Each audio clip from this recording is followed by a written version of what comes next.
তো হ্যালো বন্ধুরা, দেখুন এটি হলো একটি বিখ্যাত ইন্ডিয়ান ভ্যারাইটি। অনেকেই বিদেশি ভ্যারাইটির দিকে ঝুঁকে পড়েছেন বেশি। এখন ট্রেন্ডিং চলছে কালারফুল ভ্যারাইটি কালারফুলের মধ্যে। তো ইন্ডিয়ার কিছু বেস্ট, আমাদের ইন্ডিয়ার যে সায়েন্টিস্ট আছে তারা বেশ কিছু কালারফুল ভ্যারাইটি সৃষ্টি করেছে।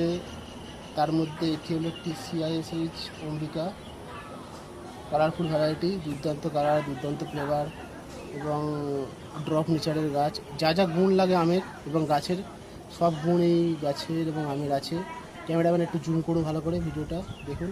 অ্যাভারেজ সাইজ হচ্ছে 500 থেকে 600 গ্রামের মধ্যে হয়। TSS 20 থেকে 21-এর মধ্যে থাকে এবং লেট ভ্যারাইটির আম, কিপিং কোয়ালিটি ভালো, TSS ভালো এবং একটি পাকা অম্বিকা আম যদি আপনি কেটে ঘরে রাখেন, পুরো ঘর একদম গন্ধে ভরে যাবে।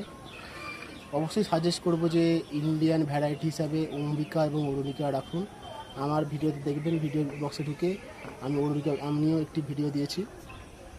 তো আজ এই পর্যন্ত বন্ধুরা, আমি সাজেস্ট করব ছাদ বাগান অবশ্যই অম্বিকা আম রাখবে সকলে।